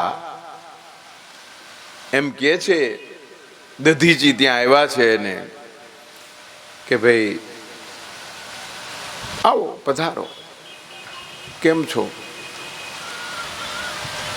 તો કે શું કેમ છો? દધીજી છું, આવો મોટો ઋષિ છું, મહાન બ્રહ્મવેતા છું. તો આમ કે છે કે કારણ કે રાજાનું મહત્વ છે, બ્રાહ્મણનું મહત્વ નથી, એટલે હું આમ કહું છું, હું રાજા છું. એટલે એ સંવાદ થયો છે. રાજા મહાન કે બ્રાહ્મણ મહાન? એમાં પાછા ક્ષુવરાજની પક્ષે વિષ્ણુ આવે છે, એટલે વધારે પ્રશ્ન થયો છે. આખી કથા આંતર સંઘર્ષને ઢંઢોળતી કથા છે. વિષ્ણુ રાજાના પક્ષે કેમ થયા? આ પ્રશ્ન છે. દધીચીના પક્ષે રહેવું જોઈએ, અને દધીચી પોતાના ઉપાસનાના બળે એવા મને અસ્થિ આપો કે જેના આઘાતથી સામેનો માણસ બેભાન થઈ જાય, મૃત્યુ પામે નહીં. એટલે પાટું મારે છે ક્ષુભરાજ. રાજા મોટો છો, લે પ્રહાર. એટલે વિષ્ણુનો ભજે છે, એનો ઉપાસક છે. એટલે મદદે કોણે આવવું પડે છે? વિષ્ણુએ આવવું પડે છે. અને આ જે ઘટના બની એથી વ્યથિત રાજા છે, એનો જેનો સેવક છે વિષ્ણુ પણ વ્યથિત થયા અને એને કીધું કે પ્રભુ, તમારું બળ, તમારું તપ એ સાચું, પણ એ બ્રાહ્મણત્વનું બળ રાજાના સામર્થ્યને પરાજિત કરે એ કેટલે અંશે વ્યાજબી છે. બહુ બ્રહ્મ ચર્ચા થાય છે બાપુ. આવી કેટલીક તાત્વિક ચર્ચાથી આપણને મનમાં થાય કે શું સ્થાપિત કરવા માંગે છે. સત્ય તથ્ય એ છે કે પ્રજ્ઞા, એની ઉપાસના એ મહત્વની છે. દર્પ, ઘમંડ, સત્તા, સંપત્તિ એનું આધિપત્ય નથી. તો વિષ્ણુ એની વહારે કેમ છે? એટલે બહુ સરસ દધીચીએ વિષ્ણુના સંવાદમાં અંતે કહ્યું કે તારે આશ્રિત છે એટલે તારે એનો પક્ષ લઈને મારી પાસે વિવાદ કરવો પડે છે. સંવાદ કરવાનો હોય આપણે, પણ તું મારી સાથે વિવાદ કરે છે. કરવો જોઈએ સંવાદ તારે, પણ તું વિવાદ કરે છે. વિષ્ણુ, તમે પ્રભુ છો, હું તો ઋષિ છું, ઉપાસક છું, મહર્ષિ છું, મોટો ઋષિ છું. પણ તમે આ સૃષ્ટિના સર્જન વખતે જ ભક્તને આધીન થવું એમ કહ્યું, પણ ભક્તને પ્રજ્ઞાવાન બનાવવો, કુવિચારી ન બને, સુવિચારી બને, સદાચારી બને, એનું બળ કેમ ન રાખ્યું? કથા કીધી છે. ઈશ્વર ઈચ્છા એવી હોવી જોઈએ, ગુરુ ઈચ્છા એવી હોવી જોઈએ કે શિષ્ય ગુણવાન, ચારિત્રવાન, શીલવાન બને. તમે એને આધીન હોય, તમને આધીન હોય, એ બરોબર જ છે, એમ જ હોવું જોઈએ. પણ ફરજ તો ગુરુની છે. જે તમારે આધીન છે એની છે, એમ નહીં, તમારી છે. તમે જેને આધીન રાખ્યો છે, એટલે મારા બળ પ્રહારથી, મારા વાક પ્રહારથી અક્ષુ રાજાને મેં ભાન કરાવ્યું. પણ તમે સ્તુતિ કરીને મને એને મદદ આવ્યા, તમે એને સંબોધન ન કર્યું કે ગુરુ છું ને હું તને કહું છું કે દધીચી સાચા છે. દધીચી તો પાછા ઋષિ એટલે શાપ પણ આપે. વિષ્ણુને શાપ આપ્યો છે, તને કલંક લાગશે, તું દુરાચરણ કરીશ. આટલું કીધું તો વાંધો નહોતો, પણ તું પથ્થર બની જઈશ. આ પરિસ્થિતિ થાય છે. આપણે જાણીએ છીએ જાલંધરની. જાલંધરનો નાશ તો જ થાય કે એની પત્ની શીલ ભ્રષ્ટ થાય. જાલંધરને કોઈ મારી શકે ને? આવા બધા અસુરો શંકર ભગવાન પાસેથી વરદાન લઈને આવ્યા હતા. વૃંદાને શીલ ભ્રષ્ટ કોણ કરે? આ પાછા હાળા બનેવી છે. આમ તો સમુદ્ર પુત્ર છે જાલંધર ને આ સમુદ્રમાં નિવાસ કરે છે. એની બેન છે લક્ષ્મી. જાલંધર સમુદ્ર પુત્રી, સમુદ્ર પુત્ર, એટલે આ ત્યાં જઈ શકે સહેલાઈથી. અને આપણે જાણીએ છીએ કે જાલંધરનું રૂપ લઈને ગયા છે અને દુરાચાર કર્યો છે.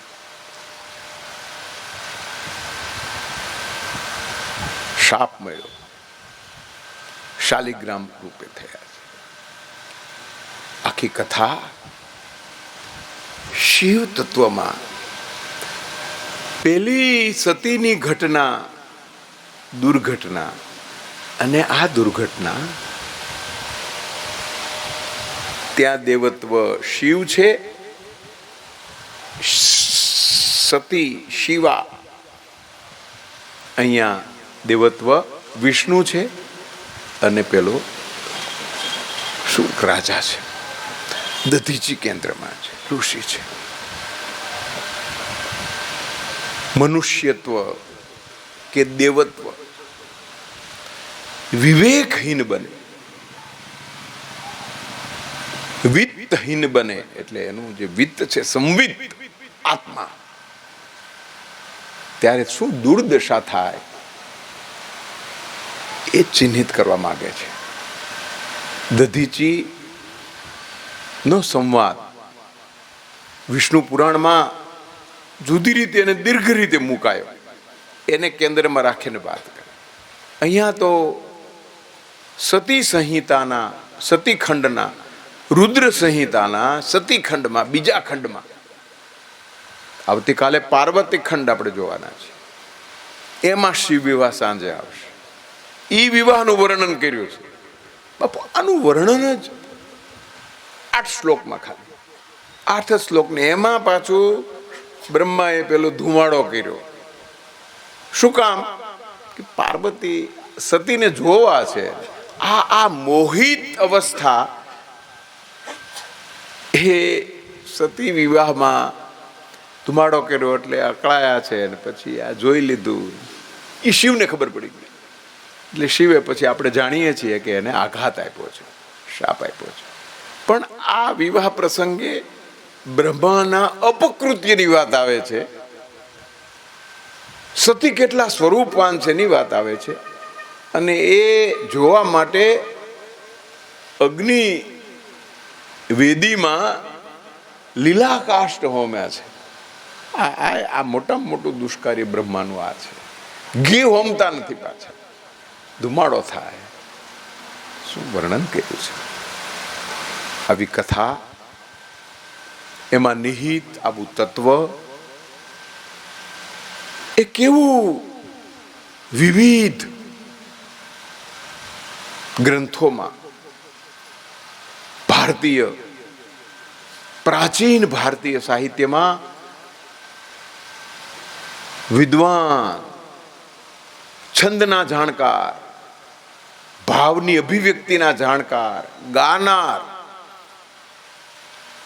એવા બધા રચી પણ શકે, ગાઈ પણ શકે, એની સ્વર રચના પણ કરી શકે. વાગ્ગેયકાર એવો શબ્દ વાપર્યો છે. ત્રિવિધ પ્રકારનું એની પાસે જ્ઞાન હતું. આ વસ્તુ ભારતીય સંસ્કૃતિની, વિશ્વ સંસ્કૃતિને દેણગી છે. ભારતનું વિશ્વને પ્રદાન આ સંસ્કાર, આ સંસ્કૃતિ, આ માનવ ભાવોના સૂક્ષ્મ આવેગો, એનું નિરૂપણ. દેવ ભાવો નથી, માનવ ભાવો છે. શિવકથા આવા કારણથી માત્ર આસ્વાદનો જ નહીં, માત્ર અભ્યાસનો જ નહીં, સાધનાનો અને ઉપાસનાનો વિષય બની. અષ્ટાધ્યાયી રુદ્રી હોય, સ્તોત્ર હોય, એની ઉપાસના થવા લાગે. અતિરુદ્ર યજ્ઞ થવા લાગ્યા, રઘુરુદ્ર. તો આમ સાધનાનો, ઉપાસનાનો, ચિંતનનો, આસ્વાદનો એવો મોટો ભાગ ભારતીય સંસ્કૃતિમાં કોઈ તત્વના નામે જમા થયો હોય તો એ શિવ તત્વ છે. બીજું કોઈ દેવ તત્વ આટલું ગહન, આટલું ઊંડાણ, આટલી ઊંચાઈ અને આટલી વ્યાપકતા નથી ધરાવતું એવું ઋષિ મુનિઓએ કહ્યું છે. યાજ્ઞવલ્કે કહ્યું, શતાનંદે કહ્યું, માર્કંડ ઋષિએ કહ્યું, ઉપમન્યુએ કહ્યું, શરણમ તરુણેન્દુ શેખર શરણમ મે ગિરિરાજ કન્યકા. આહા, પાર્વતીને સંબોધન કર્યું ગિરિરાજ કન્યકા. બાપના નામથી દીકરીને સંબોધન થાય એનો દીકરીને જેટલો આનંદ થાય એટલો એના નામથી સંબોધનથી થતો નથી. એ ઉપમન્યુ જાણે છે. અને ગિરિરાજ કન્યાએ એને ખૂબ આશીર્વાદ આપ્યા છે. આવા આશીર્વચન પાઠવનારા, આપણને ઉન્નતિના શિખરે પહોંચાડનારા, એટલે કહ્યું કે ઊંચાઈમાં ઊંચાઈ હોય ગૌરી શંકર શિખર કહ્યું, મહાનમાં મહાન, તો એ પણ શિવના નામે ચડેલું મહાન કાર્ય આ દેવાધિદેવ એના અંકે છે. એનો થોડો સત્સંગ અને એમાં આવા સાધુ પુરુષની સંગત, એની પંગત પ્રાપ્ત થાય, એ મનસુખભાઈની ચેતનાનો વિસ્તાર છે. આ ચેતો વિસ્તારની યાત્રા આપ સૌ સમક્ષ સ્વાધ્યાય બળે, સ્મૃતિ બળે આપની સમક્ષ મૂકી શકાય, એની પ્રસન્નતા સાથે અહીં વિમર્શને વિરામ આપીએ.